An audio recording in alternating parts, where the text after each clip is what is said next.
Assalamualaikum warahmatullahi wabarakatuh dan selamat sejahtera. Berjumpa lagi dalam kelas Cikgu Ridwan pada hari ini. Hari ini cikgu nak berkongsi panduan dalam melaksanakan amali 4.1 untuk fizik KSSM tingkatan 4 tanpa membuang masa. Okey, kita lihat pada slide yang cikgu sediakan ini. Ini adalah berkaitan dengan eksperimen untuk menentukan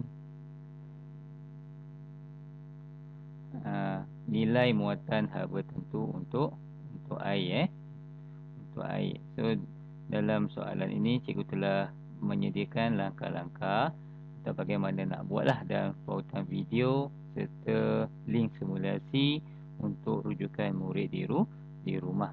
Jadi alat yang kamu akan jumpa di dalam makmal nanti seperti yang kamu lihat di dalam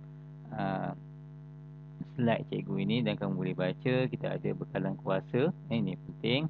Kita ada pemanas rendam, kemudian kita ada bika, jam randik, termometer, kahiritok dan neraca elektronik ni bagi saya percaya murid-murid semua telah tahulah. Cuma yang agak lain sedikit yang mungkin kamu ada yang dah tahu, iaitu berkaitan dengan pemanas rendam. Dalam murid-murid asrama biasa panggil water heater lah.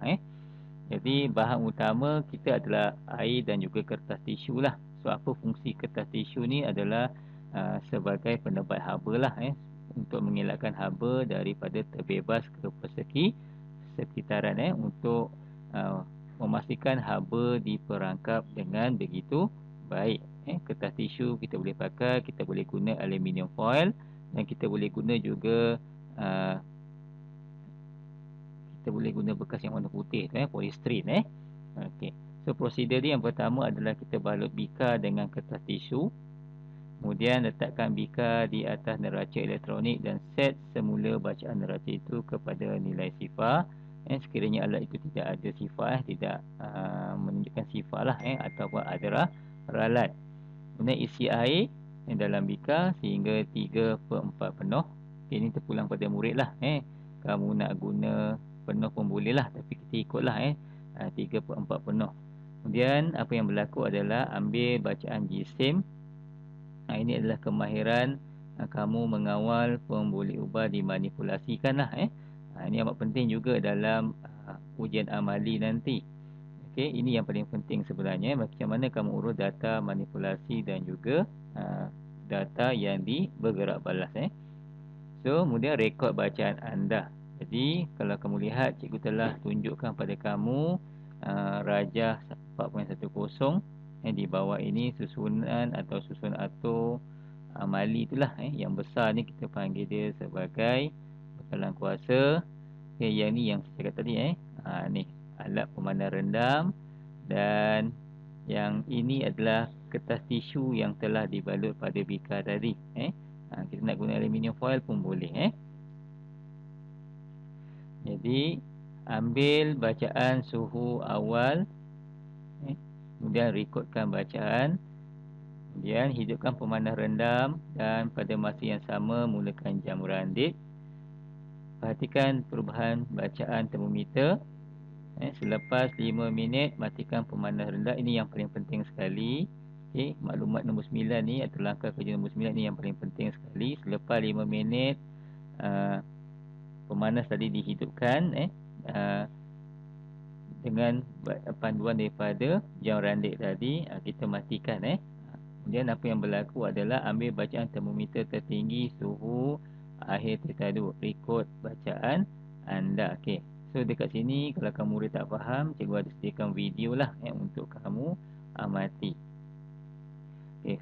Dan di sebelah kanan kamu juga ini, cikgu ada sediakan panduan pemanas rendam, di mana kalau kita kurang di sini, kita akan gunakan Q sama dengan MC theta lah. Q sama dengan MC theta, dan waktu yang sama kita tahu kita gunakan bekalan kuasa, dan kita boleh gunakan juga rumus yang ini, Q sama dengan PT ini. Q sama dengan PT ini juga boleh digunakan nanti.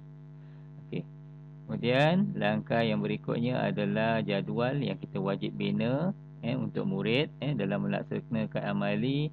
Selain daripada kita melaporan, kita perlu ada jadual ni lah. Kita perlu ada jadual bermula dengan kuasa pemandang rendam. Ini ada dilabelkan pada alat tersebut. Sebab tu cikgu tadi Q sama dengan P itu amat penting dan disetarakan dengan Q sama dengan MC theta. Masa pemanasan berapa minit, tapi yang paling penting mesti dalam saat. Mesti dalam saat. Jisim air mesti dalam kilogram. Suhu awal air yang telah dibaca tadi dan suhu akhir selepas 5 minit tadi. Dan masa mengambil suhu ni amat penting juga. Kita perlu kacau jugalah dengan root kaca bagi memastikan suhu disebarkan dalam cecair itu sekata supaya keseimbangan terma berlaku. Jadi ini adalah pembincangan kamu nanti. Kita akan tentukan muatan haba tentu menggunakan ni PT, M, theta 2 tolakkan dengan theta 1 nantilah. Jadi kemudian apakah kesimpulan yang perlu kamu buat nanti dan perbincangan yang perlu kamu jawab. Dan yang paling penting sebenarnya kamu dah tahu di luar sana muatan haba tentu air adalah 4200 dan kita akan tengok dengan nilai yang kita buat tadi adakah sama. Kalau tak sama, kenapa? Dan yang paling keempat ni penting jugalah, cadangkan langkah-langkah untuk meningkatkan kejiduan keputusan eksperimen ini. Jadi tanpa membuang masa, eksperimen ni kamu boleh tengok dalam buku teks lah. Cikgu akan tunjukkan panduan melakukan eksperimen dan data yang kita dapat daripada eksperimen itu untuk memudahkan murid-murid mengisi jadual 4.3 ini. Seterusnya kita lihat video ini. Dihormati sekalian, seterusnya saya nak berkongsi untuk membuat eksperimen menentukan muatan haba tentu cecair. Sama juga prosedur eksperimen untuk menentukan muatan haba tentu blok aluminium. So untuk menentukan muatan haba tentu cair ini saya ubah soal, tak ikut seperti ini. Tapi prosedur ini boleh diterima prosedurnya boleh diterima dan keputusan nilai-nilai ini saya akan tulis semula lah. Ini antara peralatan yang saya perlukan lah: cair elektrik, termometer air, kemudian penimbang elektronik penimbang elektronik ini perlu digunakan untuk pastikan air yang air perlukan tu dihitung, diukur. Okey, sekarang ni bekas kosong beratnya adalah 100 gram. Dan bila diisi dengan air ni telah saya timbang tadi 1 kilogram. Okey, 1100 menunjukkan bacaannya 1100. Boleh fokus kan? Okey, 1100 gram. Okey, itu jisim air. So seterusnya kita perlu tahu tentang kuasa pemanas. Jadi kuasa pemanas ni ditulis dekat sini lah 1200 watt 1200 watt. Jadi dan masa pemanas yang akan kita gunakan ialah 2 minit 2 minit. So catatan yang boleh saya buat dekat sini, iaitu eksperimen untuk menentukan muatan haba tentu cecair lah. Jisim bekas ialah 100 gram, bekas campuran air ialah 1100, jisim berat jisim air ialah 1000 gram ataupun 1 kilogram. Dan suhu awal air, okey, katakan saya dah sukat tadi. Suhu awal air bila kita rendamkan dalam air yang sejuk ni lah 27 darjah Celsius. Menunjukkan 27 darjah Celsius. Okey, kita biarkan dalam sini. Kemudian kita isi air ni dalam jug air yang kita telah timbang tadi.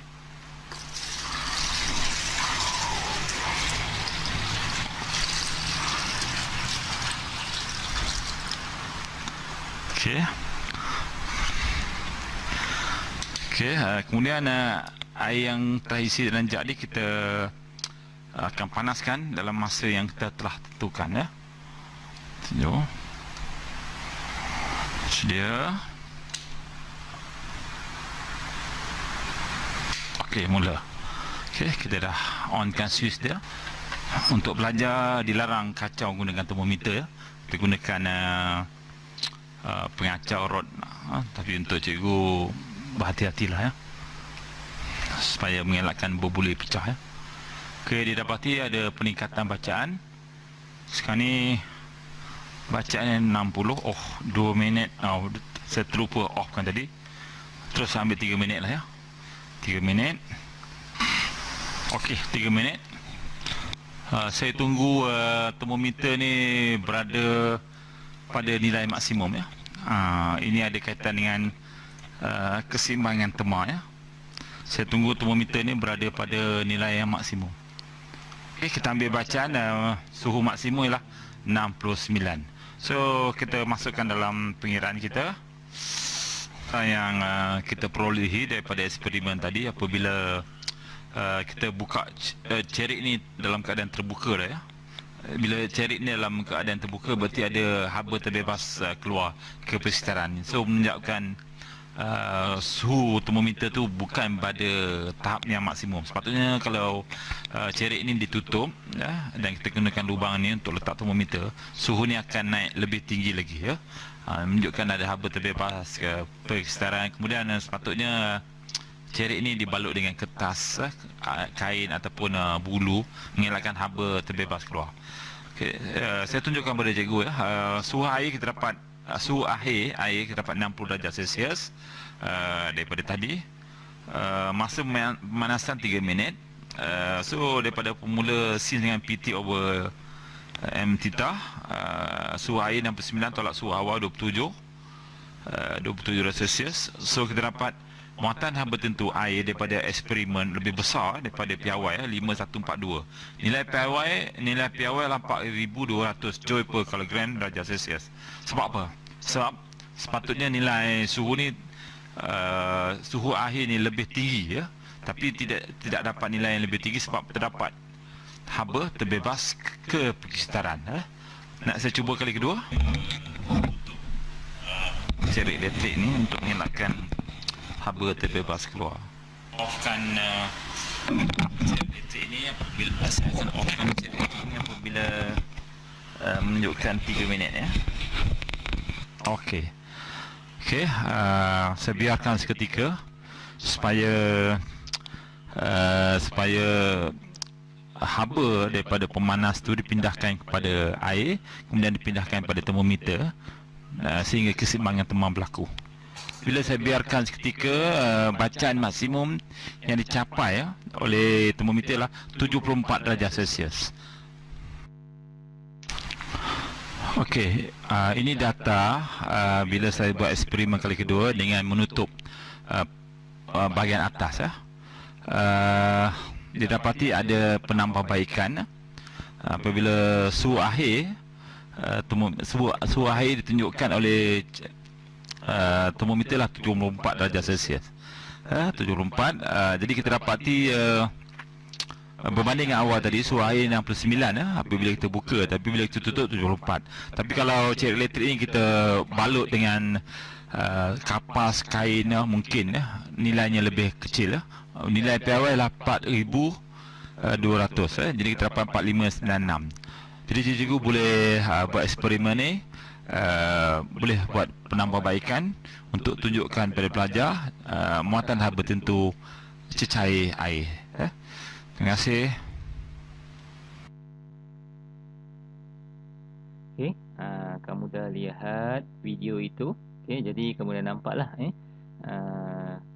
kekurangan yang ada di dalam video itu, mengapa pentingnya cerik itu atau bika dibalurkan dengan aluminium foil ataupun dengan kertas tisu lah supaya nilai data amali hampir kepada teori iaitu 4200. Jadi saya harap murid-murid boleh membuat laporan lah dan juga data berdasarkan contoh daripada ujian amali tadi. Yang paling penting adalah cikgu nak kamu tahu bagaimana eksperimen ini dilakukan dan langkah berjaga-jaga yang perlu dititik beratkan semasa melakukan eksperimen inilah. Contohnya tadi murid-murid perlu mengacau cair tadi menggunakan rod kaca lah, bukannya menggunakan termometer seperti yang dianjurkan oleh Cikgu Idris tadi lah. Okay, selamat menjawab dan membuat laporan yang dengan lengkap. Okay. Assalamualaikum warahmatullahi wabarakatuh.